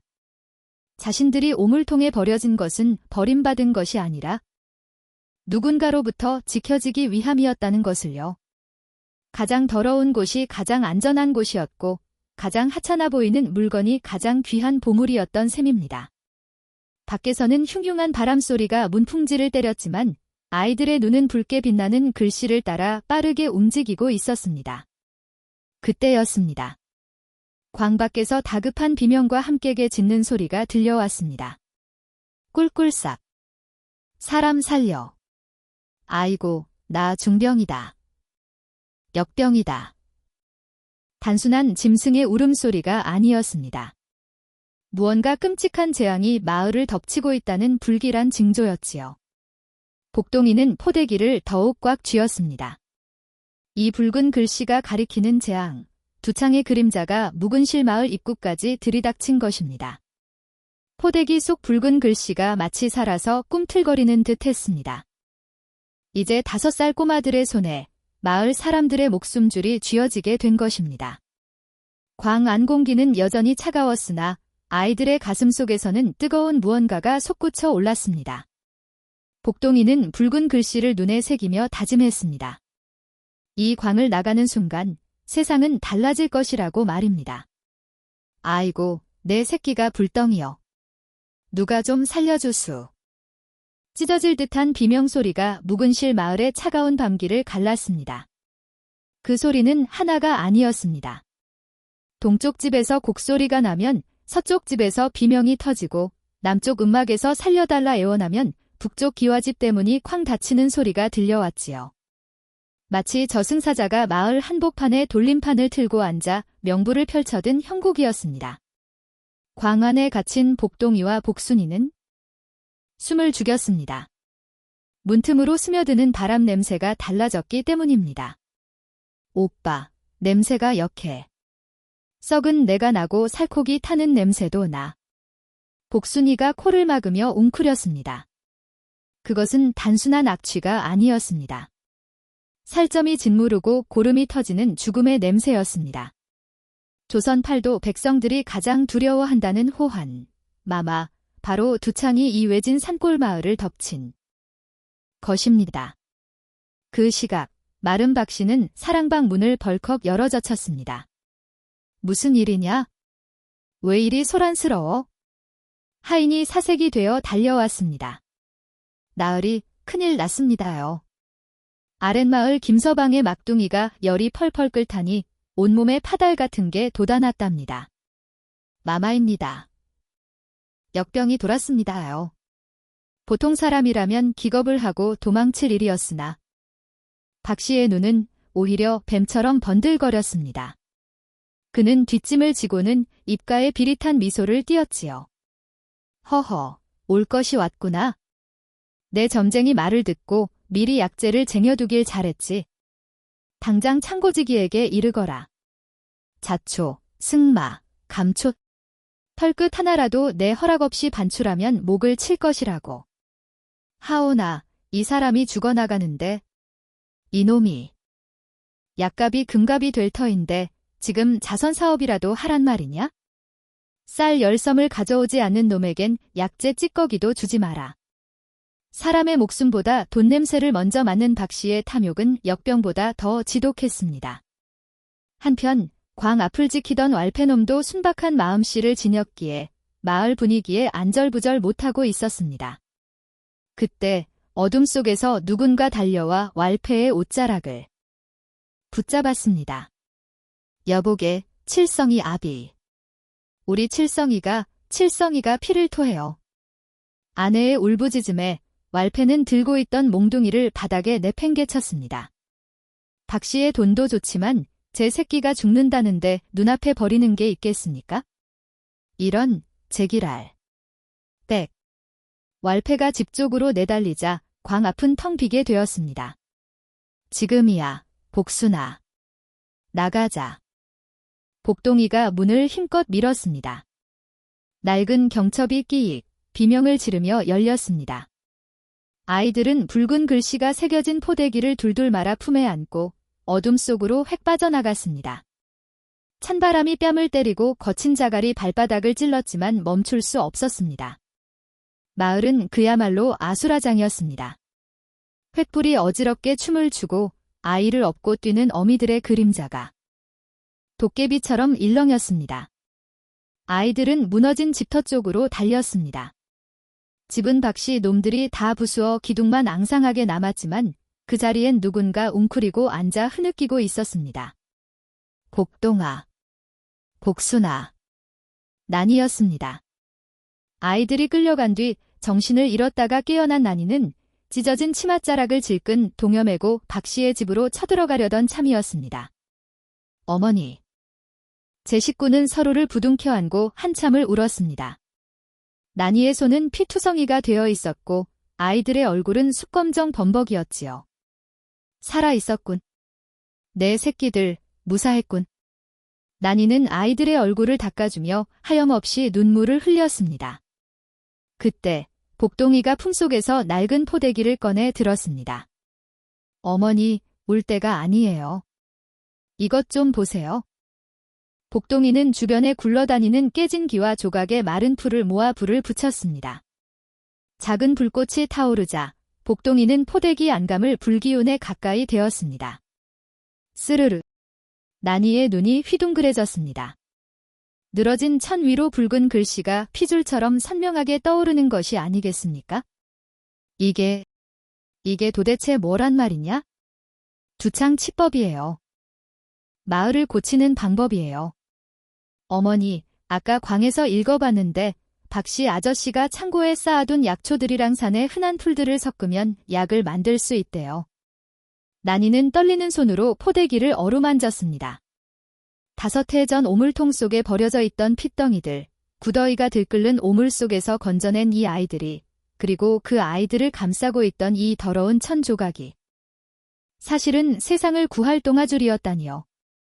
어머니, 냄새를 맡아보세요. 이 글씨에서 나는 냄새랑 박씨 아저씨 창고에서 나는 냄새가 똑같아요. 복순이가 코를 벌승거리며 말했습니다. 그때 마을 아래쪽에서 아이고 사람 죽네 하는 비명이 또다시 들려왔습니다. 역병은 기다려주지 않았습니다. 박씨는 약재를 움켜쥐고 값을 올릴 궁리만 하고 있었고 가난한 이웃들은 속수무책으로 죽어가고 있었습니다. 나니의 눈빛이 달라졌습니다. 조금 전까지 자식을 잃을까 두려워 떨던 나약한 어미의 눈이 아니었습니다. 복동아, 그 글씨 다 읽을 수 있겠느냐? 예, 어머니, 어렵지만 읽을 수 있어요. 그럼 되었다. 박씨 놈이 약을 안 내놓는다면 우리가 만들면 된다. 산은 넓고 약초는 지천이다. 나니는 자리에서 벌떡 일어났습니다. 매운 칼바람이 불어와 나니의 헝클어진 머리카락을 날렸지만 그녀는 굳게 담은 입술을 풀지 않았습니다. 가자. 가서 약초를 캐자. 내 새끼들 살리고 이웃들 살려야지. 오물통에서 건진 목숨들인데 고작 마위에 질 수야 있겠느냐? 어둠 속에서 붉게 빛나는 포대기의 글씨가 마치 새 식구의 앞길을 비추는 등불처럼 보였습니다. 묵은 실 마을을 덮친 죽음의 그림자에 맞서 가장 낮고 천한 곳에서 시작된 기적의 불씨가 타오르기 시작한 것입니다. 가자. 가서 약초를 캐자. 나니의 목소리는 비장했지만 막상 살인문을 나서려니 발걸음이 떨어지질 않았습니다. 읽을 줄 안다 해도 산에 널린 풀 중에 무엇이 약초이고 무엇이 독초인지 알 길이 없었기 때문입니다. 그때 나니의 머릿속에 마을 어귀 외딴 음막에 사는 송노인이 떠올랐습니다. 평소 사람을 피하고 술만 마시는 괴팍한 늙은이였지만 가끔 혼잣말로 어려운 글고를 읊었다는 소문이 있었지요. 총 어르신 덕으로 가자. 그분이라면 이 글을 제대로 해석해 주실 거다. 제 식구는 어둠을 틈타 송노인의 음막으로 향했습니다. 마을 곳곳에서는 아이고 하는 곡소리가 끊이지 않았고 매쾌한 연기 냄새가 코를 찔렀습니다. 두창 귀신을 쫓는다며 집집마다 피어올린 쑥 태우는 냄새였습니다. 저벅저벅 살랑이는 논두렁을 지나 음막 앞에 다다르자 안에서 쿨럭쿨럭 하는 기침 소리가 새어나왔습니다. 계십니까? 어르신. 급히 여줄 것이 있어 왔습니다. 나니가 문을 두드리자 안에서 걸걸한 목소리가 튀어나왔습니다. 썩 물러가라. 역병이 도는 마당에 누굴 들이란 말이냐? 사람 목숨이 달린 일입니다. 제발 문 좀 열어주세요. 나니의 절박한 외침에 잠시 정적이 흐르더니 끼익 하는 소리와 함께 낡은 문이 열렸습니다. 황창한 눈의 송노인이 호롱불을 들고 서 있었습니다. 방 안으로 들어선 나니는 주저없이 복동이에게 눈짓을 했습니다. 복동이가 품에서 꼬깃꼬깃한 포대기를 꺼내 아궁이 불빛에 갖다 대자 송노인은 이 무슨 해괴한 짓이냐 며 혀를 찼습니다. 하지만 이내 그의 눈동자가 견딜 수 없이 흔들리기 시작했습니다. 화르르. 불기운을 먹은 명주천 위로 붉은 글씨들이 피줄처럼 꿈틀대며 떠올랐기 때문입니다. 총 노인은 떨리는 손으로 호롱불을 가까이 대었습니다. 이것은 노인은 바닥에 주저앉으며 포대기를 어루만졌습니다. 거친 손가락이 글씨 하나하나를 더듬었습니다. 신의 손이라 불리던 분의 글씨다. 5해 전 김옥균의 멸문지화를 당한 내의원 수석 신의원의 필체가 틀림없어. 나니와 아이들은 숨을 죽였습니다. 송노인의 입에서 나온 이야기는 충격 그 자체였습니다. 5해 전이었지? 간신배들이 영웅을 꾀했다며 충신들을 도륙하던 그날 밤 신의원의 집안도 풍비박산이 났다. 집안이 멸족을 당했어. 그런데 그때 막 태어난 쌍둥이 손주들이 감쪽같이 사라졌다는 소문이 돌았지? 송노인은 젖은 눈으로 복동이와 복순이를 번갈아 쳐다보았습니다. 너희들이었구나. 그 핏줄이 살아있었어. 나니는 가슴이 쿵하고 내려앉는 것 같았습니다. 하지만 의문은 풀리지 않았습니다. 어르신, 그런데 어찌하여 귀한 자손들을 오물통에 버렸단 말입니까? 아무리 급해도 그렇지 부모가 되어 어찌 오물 구덩이에. 나니의 목소리에 원망이 섞여 나왔습니다. 지난 5해 똥 주워다 키운다는 손가락질을 받으며 흘린 눈물이 얼마였습니까? 그런데 송노인은 고개를 가로저으며 긴 한숨을 내쉬었습니다. 아니네. 버린 것이 아니야? 살린 것이지. 저 역적을 잡으러 온 관군들은 사냥개를 풀었다네. 피냄새와 정린내를 기가 막히게 맡지? 게다가 놈들은 집안 구석구석을 창으로 찌르며 수색을 해. 그런데 유일하게 수색하지 않는 곳이 어디겠나? 난이는 멍하니 입을 벌렸습니다. 송노인의 목소리가 떨려왔습니다. 뒷간 일세. 구더이가 들끓고 악취가 진동하는 오물통. 그곳만큼은 개들도 코를 돌리고 병사들도 더러워 피하는 법이지. 부모는 알았던 거야? 비단 강보에 싸두면 금방 들킬 테니 똥 묻은 거적대기로 위장하고 가장 더러운 곳에 숨겨야만 아이들이 살 수 있다는 것을. 아. 난이의 입에서 탄식이 터져 나왔습니다. 복순이가 코를 킁킁거리며 말했습니다. 그래서 포대기에서 똥냄새가 안 빠졌던 거구나. 송노인은 고개를 끄덕이며 말을 이었습니다. 그뿐만이 아니다. 예의서에 이르기를 오래 묵은 오물통의 독한 기운은 오히려 역병과 사악한 기운을 막아준다 했지. 부모는 죽어가면서도 아이들이 호열자나 병에 걸릴까 추위에 얼어 죽을까 염려하여 그 냄새 나는 오물통을 요람으로 택한 게야. 이것은 세상에서 가장 처절하고 위대한 사랑일세. 방안은 순식간에 숙연해졌습니다. 타닥타닥 아궁이에 장작 타는 소리만이 정적을 메웠습니다. 난이는 아이들을 와라 끌어안았습니다. 더럽다고 재수 없다고 모두가 피했던 그 오물이 새끼 아이들을 지키기 위한 부모의 마지막 방패였던 것입니다. 난이의 눈에서 뜨거운 눈물이 왈칵 쏟아져 내렸습니다. 5해 전 그날 밤 자신이 오물통에 손을 집어넣었을 때 느꼈던 그 미지근한 온기가 실은 죽은 부모가 남긴 마지막 체온이었음을 이제야 깨달은 것입니다. 우리는 버려진 게 아니었어요. 복동이가 울먹이며 말했습니다. 그래. 버려진 게 아니다. 너희는 지켜진 게야. 목숨을 바쳐 지켜낸 귀한 씨앗들이란다. 난이는 아이들의 등을 쓸어내리며 흐느꼈습니다. 송노인이 눈물을 훔치며 포대기를 다시 펼쳤습니다. 자, 울고 있을 때가 아니다. 이 글을 보아라. 이건 단순한 처방전이 아니야. 신의원이 평생을 바쳐 연구한 두창 신방이다. 여기 적힌 대로라면 박씨놈이 창고에 숨겨둔 비싼 약재가 없어도 주변의 풀뿌리와 나무 껍질로 충분히 사람을 살릴 수 있어. 노인의 눈빛이 횃불처럼 타올랐습니다. 여기 적혀 있구나. 승마와 칡뿌리를 다려 도독을 빼내고 지치로 열을 다스린다. 이것들은 우리 뒷산에 지천으로 널린 것들이야.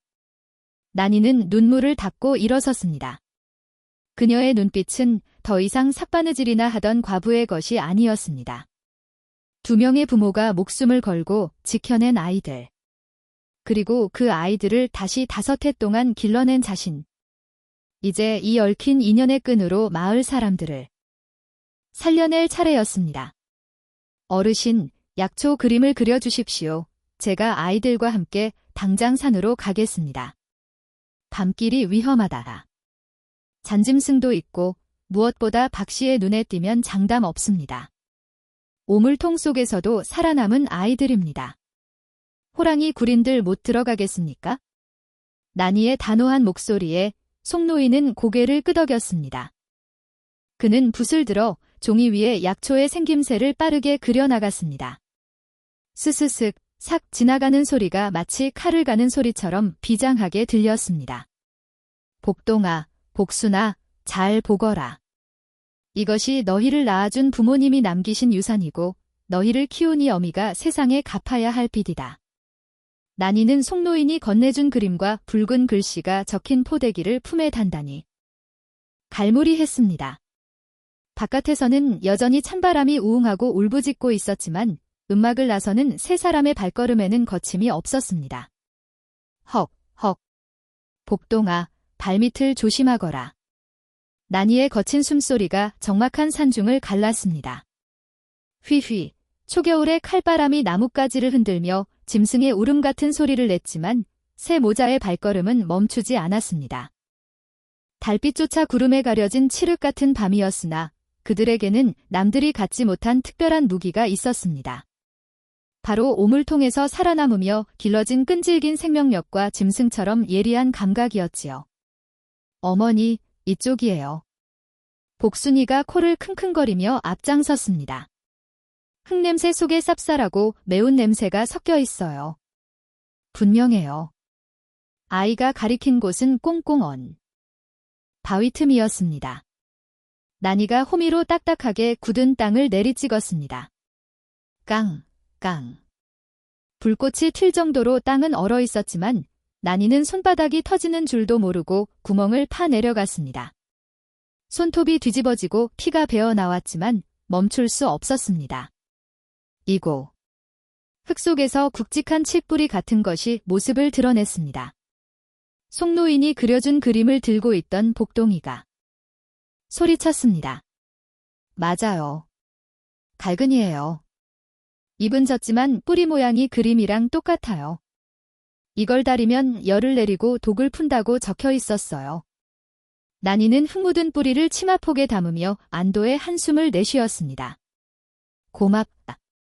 정말 고맙다. 너희 부모님이 도우시는 게야?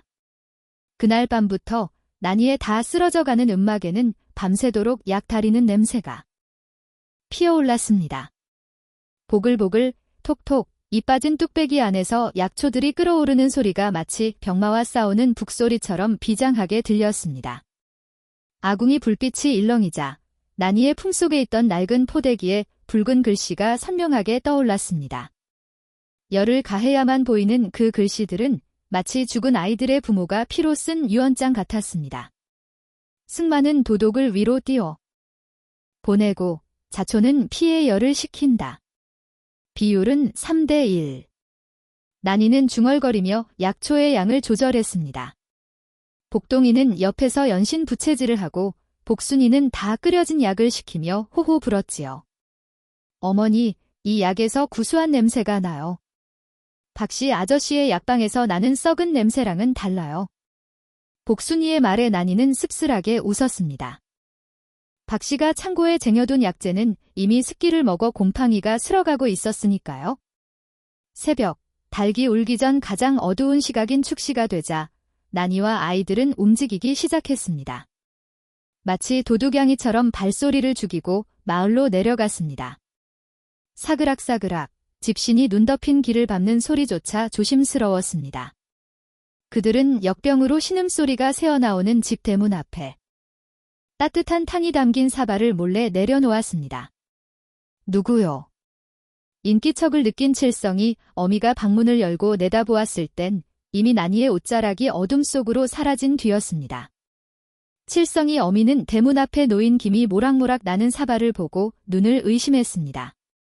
이게 웬 약이요? 냄새만 맡아도 기운이 도는 것 같네? 돈이 없어 죽어가는 아들을 보며 피눈물만 흘리던 그녀는 떨리는 손으로 약사발을 들고 방으로 들어갔습니다. 기적은 다음 날 아침부터 일어났습니다. 어머니, 우리 칠성이가 눈을 떴습니다. 열이 펄펄 끓어 헛소리를 하던 아이가 물을 찾아요. 마을 우물가? 아니, 이제는 말라버려 터만 남은 곳에 아낙네들이 모여 웅성거렸습니다. 자네 집도? 우리 집 앞에도 누군가 약을 놓고 갔던데 그걸 먹이니 영감 기침이 뚝 그쳤어. 도대체 누가 그런 걸까? 산신령님이 도우신 게 분명해. 소문은 삽시간에 퍼져나갔습니다. 밤마다 몰래 약을 놓고 가는 얼굴 없는 의원이 있다는 소문이었지요. 사람들은 그가 하늘에서 내려온 선녀이거나 억울하게 죽은 명의 귀신일 것이라 수군거렸습니다. 하지만 그 정체가 마을에서 가장 천대받던 과부 난이와 오물통에서 주워온 쌍둥이라는 사실을 아는 이는 아무도 없었습니다. 난이는 낮에는 짐짓 모른 척 바느질을 하고 밤에는 다시 산을 탔습니다. 허리는 휘청였고 발은 동상에 걸려 퉁퉁 부었지만 아이들의 눈빛은 그 어느 때보다 초롱초롱 빛났습니다. 어머니, 우리가 사람을 살렸어요. 오물통에서 나온 우리가 사람을 살렸다고요? 복동이의 벅찬 목소리에 난이는 아이를 꼭 안았습니다. 그래, 너희는 더러운 것이 아니다. 세상에서 가장 귀하고 깨끗한 약손이다.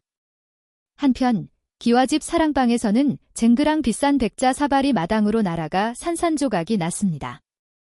뭐라? 약재가 안 팔려. 두창이 돌면 없어서 못 팔아야 정상인데.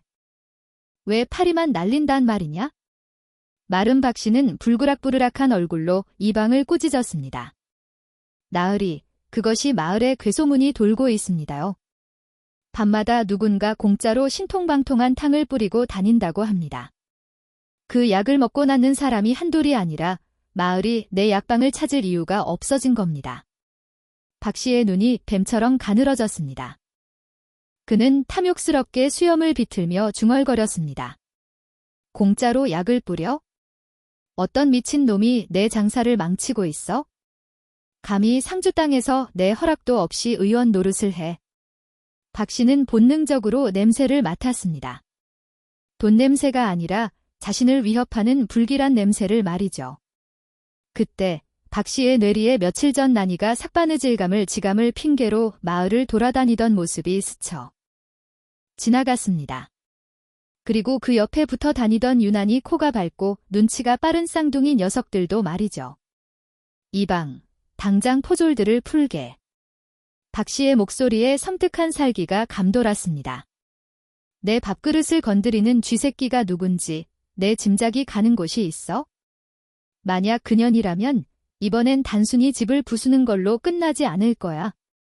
박씨는 책상 위에 놓인 곰팡이가 쓴 거무튀튀한 약재 봉지를 주먹으로 으스러뜨렸습니다. 파삭 부서지는 소리가 마치 난이의 운명을 예고하는 듯 흉흉하게 울려 퍼졌습니다. 난이는 그 시각 부르트고 갈라진 손으로 마지막 남은 자초뿌리를 썰고 있었습니다. 창호지 문 너머로 다가오는 검은 그림자를 전혀 눈치채지 못한 채 말입니다. 이제 곧 들이닥칠 폭풍은 지난번과는 비교도 안 될 만큼 거대하고 잔혹한 것이었습니다. 쾅! 난이가 마지막 자초뿌리를 썰어내기도 전 낡은 살인문이 박살났습니다. 거친 바람과 함께 들이닥친 것은 횃불을 든 포졸들과 살기 어린 눈빛의 박씨였습니다. 이년아, 나오지 못할까? 박씨가 성큼성큼 방 안으로 들어와 펄펄 끓던 탕지를 발로 걷어찼습니다. 와장창. 뜨거운 약물이 흙바닥을 적셨고 매캐한 연기가 피어올랐습니다. 난이는 본능적으로 자고 있던 쌍둥이 남매를 등 뒤로 숨기며 떨리는 목소리로 물었습니다. 이 밤중에 무슨 행패입니까? 저희가 무슨 죄를 지었다고? 행패. 이 요물 같은 년. 내년이 우물에 독을 타 마을 사람들을 병들게 한 것을 내가 모를 줄 알았더냐? 박씨가 소매에서 무언가를 꺼내 바닥에 던졌습니다. 그것은 맹독을 가진 약초. 부자 껍질이었습니다. 물론 박씨가 미리 준비해온 가짜 증거였지요. 내 집 부엌 아궁이 뒤에서 이게 발견되었다. 병을 퍼뜨리고 약을 팔아 마을을 집어삼키려 한 수작이 아니고 무엇이냐. 밖에서 웅성거리던 마을 사람들조차 박씨의 선동에 동요하기 시작했습니다. 사람들의 의심 어린 눈초리가 화살이 되어 난이의 가슴에 꽂혔습니다. 박씨는 그 틈을 놓치지 않고 포졸들에게 눈짓을 했습니다. 여봐라. 당장 인연의 포승줄을 묶어라. 내일 날이 밝는 대로 사또 앞에서 문초하여 그 죄를 낱낱이 밝힐 것이다. 철그럭. 차가운 쇠사슬이 난이의 가느다란 팔을 조였습니다. 억센 포졸의 손길에 난이가 바닥으로 내동댕이 쳐졌습니다. 어머니. 어머니를 놔줘요. 이 나쁜 놈들아. 이불 속에 숨어 떨고 있던 복동이와 복순이가 울음을 터뜨리며 쏟아져 나와 포졸의 다리에 매달렸습니다.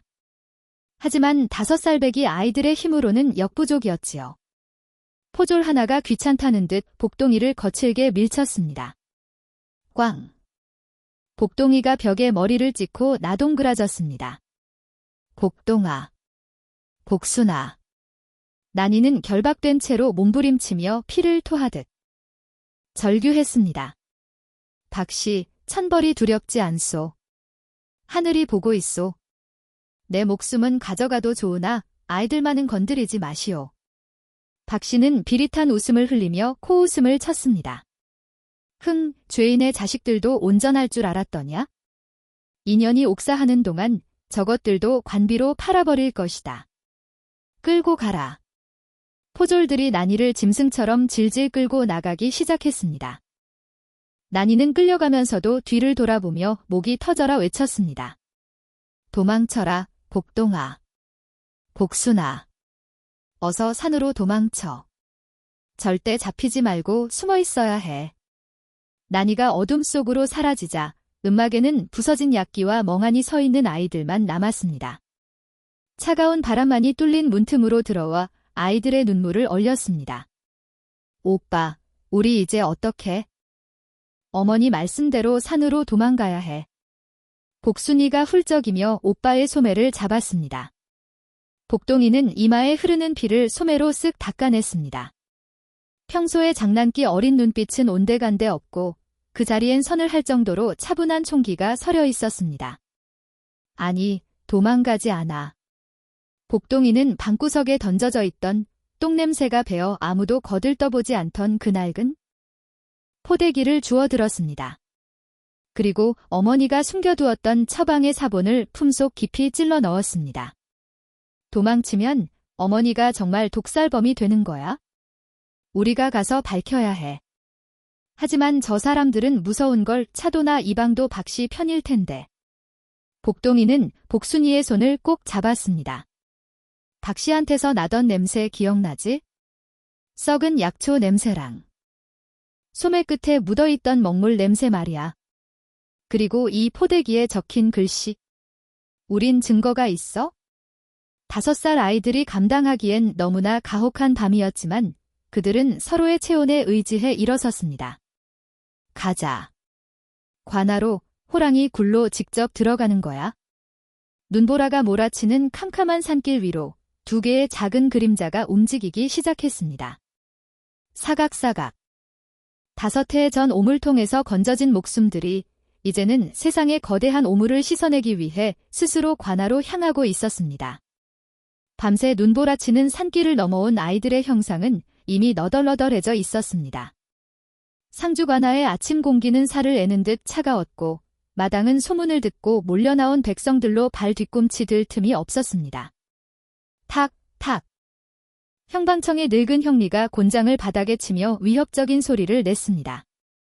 형틀에 묶인 난이는 상발이 된 채 고개를 떨구고 있었습니다. 찢어진 입술과 멍든 뺨이 그녀가 겪은 고초를 말해주고 있었지요. 내 인연, 돈의 눈이 멀어 우물에 독을 타? 도대체 호령이 관아를 울렸습니다. 그 옆에는 마른 박 씨가 비단 옷을 겹겹이 껴입고 거만한 표정으로 서 있었습니다. 그는 부채를 펼치며 비릿한 웃음을 흘리고 있었지요. 억울합니다. 사또. 소인은 그저 병자를 살리려 했을 뿐입니다. 독이라요? 당치 않습니다. 난이의 절규에도 박 씨는 코웃음을 쳤습니다. 집에 빚을 진 주제에 장고의 불을 지르려다 실패하니 이제 발뺌이구나. 여봐라. 전염병에서 나온 독초 찌꺼기가 여기 있다. 박 씨가 시커먼 풀무더기를 멍석 위에 던지자 사람들이 수군거렸습니다. 매우 쳐라. 자백이 나올 때까지 줄리를 틀어라. 포졸들이 난이의 다리 사이에 굵은 줄리대를 끼우려는 절체절명의 순간이었습니다. 잠깐 멈추시오. 어린아이의 낭낭한 목소리가 관아 담장을 넘어 저렁저렁 울렸습니다. 사람들의 시선이 일제히 입구로 쏠렸습니다.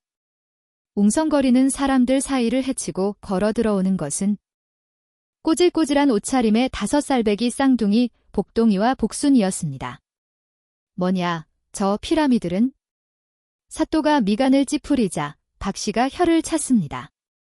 어미가 매를 맞으니 새끼들이 제 발로 기어왔구먼. 저것들도 같이 묶어라. 하지만 복동이는 눈 하나 깜짝하지 않고 마당 한가운데로 성큼 걸어 나왔습니다. 아이는 품에서 꼬깃꼬깃한 종이 뭉치를 꺼내어 머리 위로 높이 들었습니다. 조인 강복동이라 하옵니다. 박 씨가 어머니께 덮어 씌운 빈 문서가 여기 있습니다. 박 씨의 얼굴이 불그락불그락해졌습니다. 저놈이 어디서 훔친 종이 쪽? 박 씨는 이것이 10년 묵은 비디라 했습니다. 허나, 이 종이 냄새를 맡아보십시오. 10년 된 종이에서 어찌 어제 가래낸 먹물 냄새가 진동을 합니까? 송진양이 이리도 생생한데 이것이 어찌 옛날 문서입니까?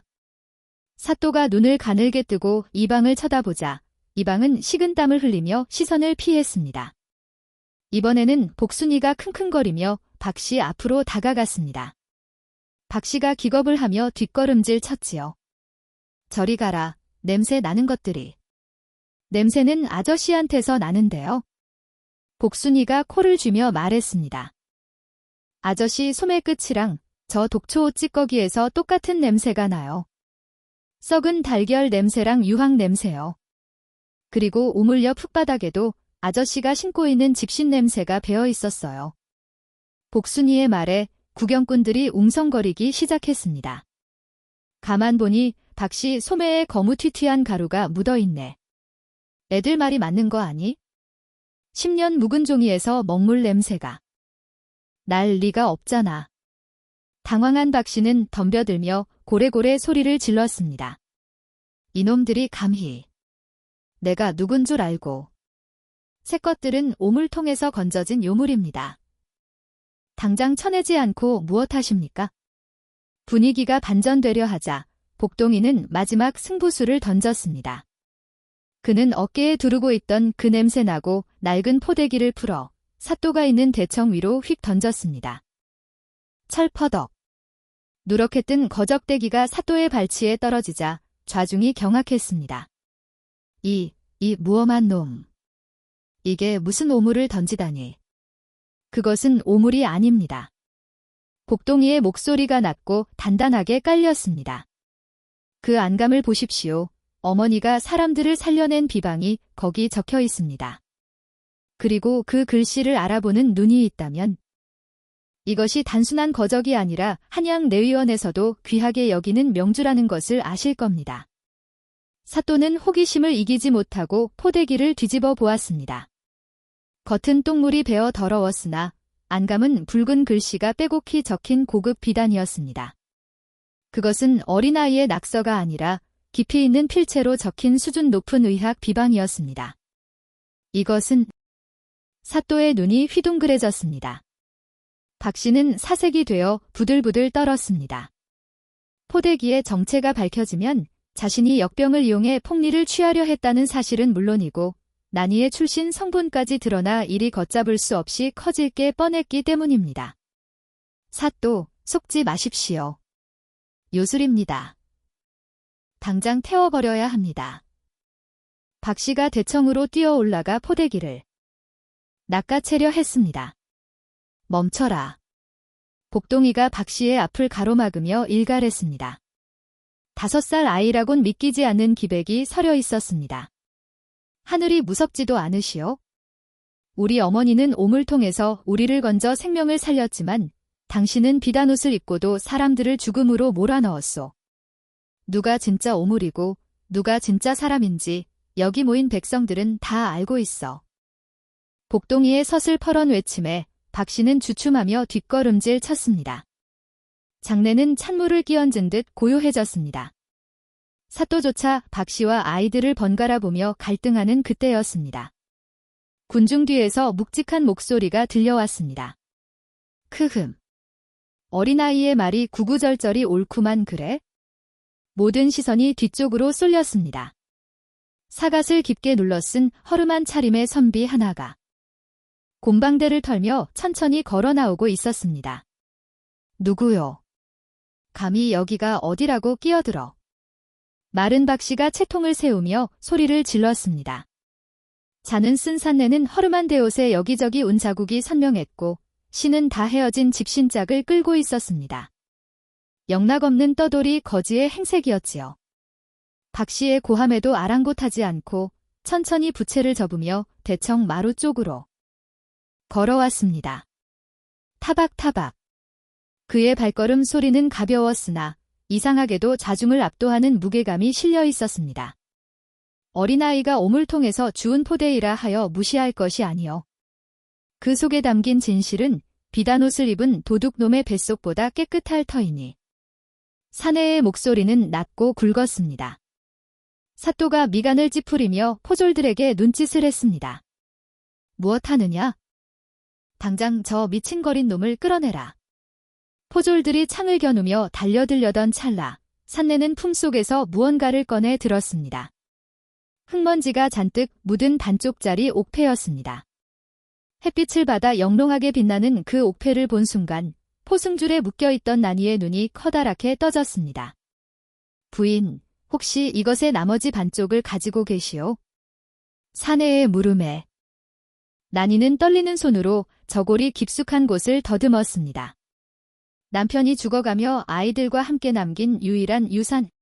나니는 주머니 속에서 낡은 실로 묶인 반쪽 옥패를 꺼냈습니다. 자네가 다가와 자신의 옥패를 나니의 것 옆에 갖다 댔습니다. 딸그락. 맑은 파연 소리와 함께 두 개의 옥패는 한치의 오차도 없이 완벽하게 하나로 맞물렸습니다. 그 모양은 구름을 뚫고 승천하는 용의 형상이었습니다. 아, 아니. 저것은... 박씨는 그 문양을 보고 사색이 되어 뒷걸음질 쳤습니다.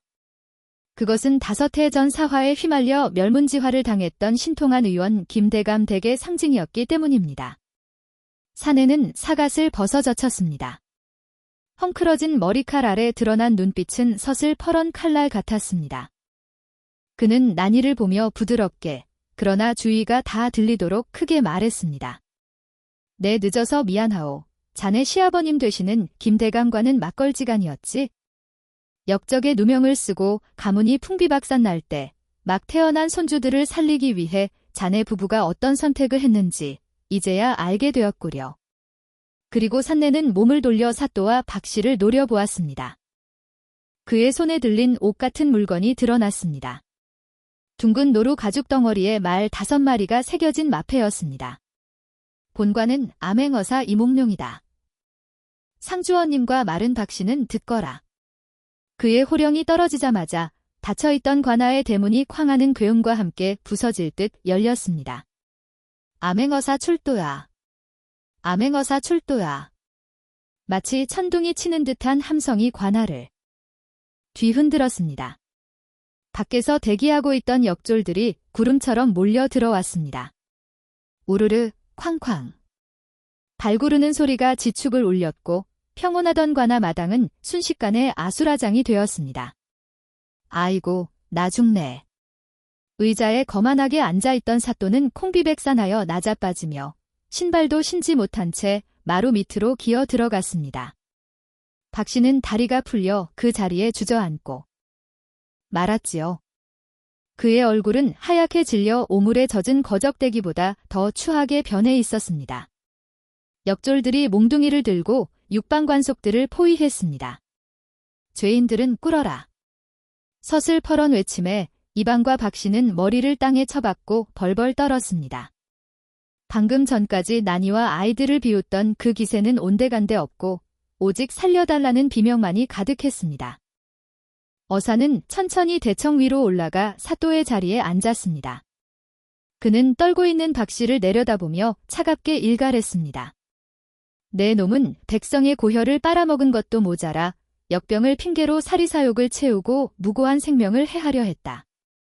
그 죄는 능지처참을 해도 모자랄 것이다. 어사 나으리, 한 번만 살려주십시오. 제가 눈이 멀어 잠시 미쳤나 봅니다.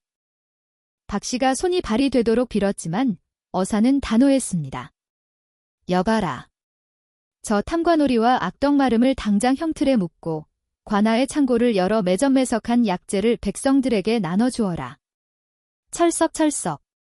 곤장치는 소리가 관아에 올려 퍼지기 시작했습니다. 그 소리는 그동안 억눌렸던 백성들의 한을 풀어주는 시원한 빗소리와도 같았습니다. 나니는 멍하니 그 광경을 바라보았습니다. 포승줄이 풀리고 복동이와 복순이가 나니의 품으로 파고들었습니다. 어머니, 이제 안 무서워요. 저 아저씨가 나쁜 사람들을 혼내줘요. 복동이가 나니의 눈물을 고사리 같은 손으로 닦아 주었습니다.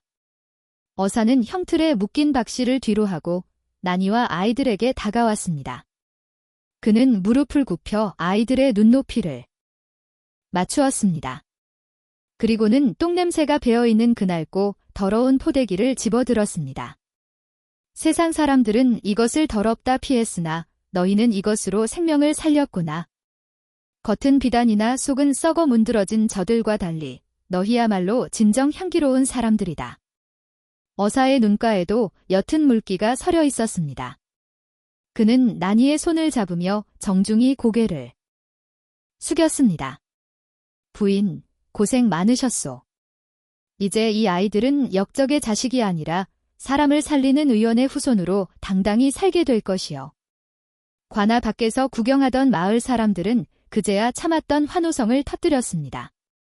와! 만세! 어사 또 만세! 나니의 만세! 그 함성은 묵은실 마을을 넘어 첩첩산중으로 메아리쳐 퍼져나갔습니다. 오물통에서 시작된 비극이 마침내 찬란한 희망으로 바뀌는 순간이었습니다. 나니는 아이들을 질끈 껴안으며 하염없이 눈물을 흘렸습니다. 그것은 슬픔의 눈물이 아니라 긴 겨울 끝에 찾아온 봄비 같은 기쁨의 눈물이었습니다. 바람이 마당을 가득 쓸고 나가자 처참하게 무너진 권력의 민낯이 적나라하게 드러났습니다. 철그럭철그럭 포승줄에 굴비 엮듯 줄줄이 엮인 박씨와 이방. 그리고 고을의 탐욕스러운 관리들이 형틀에서 풀려나 옥으로 끌려가고 있었습니다. 방금 전까지만 해도 빳빳하게 고개를 쳐들고 백성들을 발밑에 벌레 보듯 하던 그들이었으나 이제는 오물에 젖은 생쥐꼴이 되어 고개조차 들지 못했지요. 박씨가 질질 끌려가며 쉰 목소리로 애원했습니다. 어사 나으리, 제발. 목숨은 집에 늙으신 노모가 계십니다요. 제가 잠시 미쳐서. 어사 이몽룡은 차갑게 식은 눈으로 그를 내려다보며 일갈했습니다. 내 놈의 탐욕 때문에 자식을 잃은 어미가 부지기수다. 내 놈의 곳간에 쌓인 곡식 한 톨마다 백성의 피눈물이 배어있거늘 그 죄는 귀양을 가서도 씻지 못할 것이니 주둥이를 다물라. 역졸이 박씨의 등짝을 몽둥이로 퍽하고 내리치자. 아이고 하는 외마디 비명과 함께 박씨는 바닥에 고꾸라지며 질질 끌려 사라졌습니다. 그 뒷모습을 보며 마을 사람들은 10년 묵은 체증이 내려가는 듯 후련한 표정을 지으며 침을 뱉었습니다. 소란이 잦아들자 어사는 다시 나니 앞으로 다가왔습니다. 그의 표정은 죄인을 다룰 때와는 딴판으로 온화하고 정중했습니다. 그는 허리춤에서 묵직한 비단 주머니를 꺼내 나니의 거친 손에 쥐어주었습니다. 부인, 이것은 조정에서 내리는 위로금이요. 그리고 어사는 잠시 말을 멈추고 나니의 치맛자락을 붙잡고 있는 복동이와 복순이를 번갈아 바라보았습니다. 그의 눈빛에는 깊은 연민과 더불어 무거운 책임감이 서려 있었지요. 이 아이들은 내 벗의 유일한 핏줄이요. 역적의 누명은 곧 벗겨질 것이니 내가 아이들을 한양으로 데려가 가문을 다시 일으키고 그를 시키려 하오. 오물통에서 구한 목숨이나 본래는 고래등 같은 기와집에서 비단옷을 입고 자랐어야 할 귀한 신분들이니 말이요. 그 말을 듣는 순간 나니의 가슴이 쿵하고 천근 바위가 떨어진 듯 내려앉았습니다. 언젠가는 닥칠 일이라 여겼지만 막상 그 순간이 오니 하늘이 무너지는 것 같았지요. 떨리는 손으로 아이들의 어깨를 감싸 주었습니다.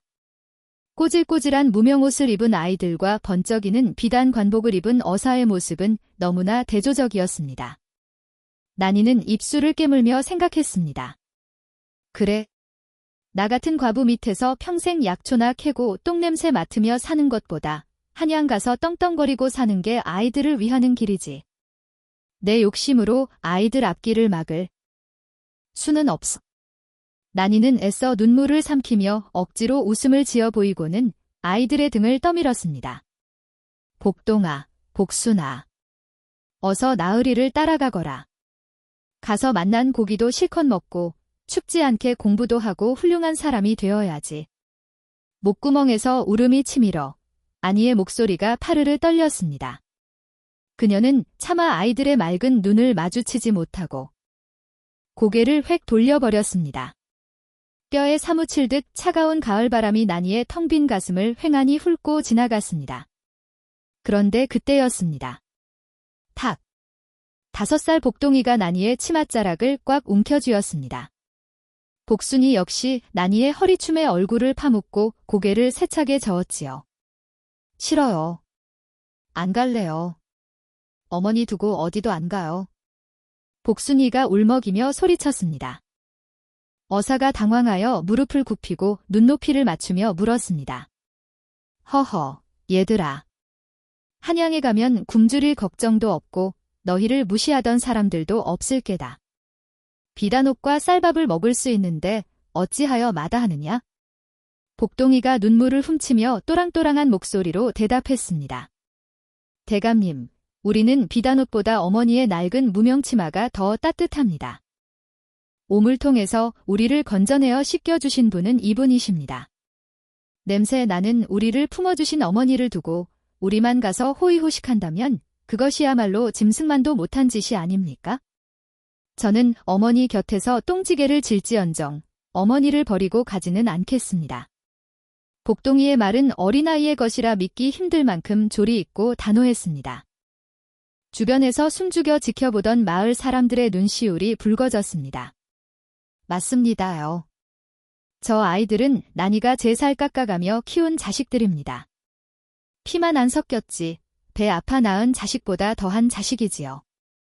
천륜을 어찌 끊으려 하십니까? 여기저기서 훌쩍이는 소리와 함께 나니를 두둔하는 목소리가 터져나왔습니다. 어사는 잠시 멍하니 아이들을 바라보다가 이내 고개를 끄덕이며 호탕하게 웃었습니다. 허허허.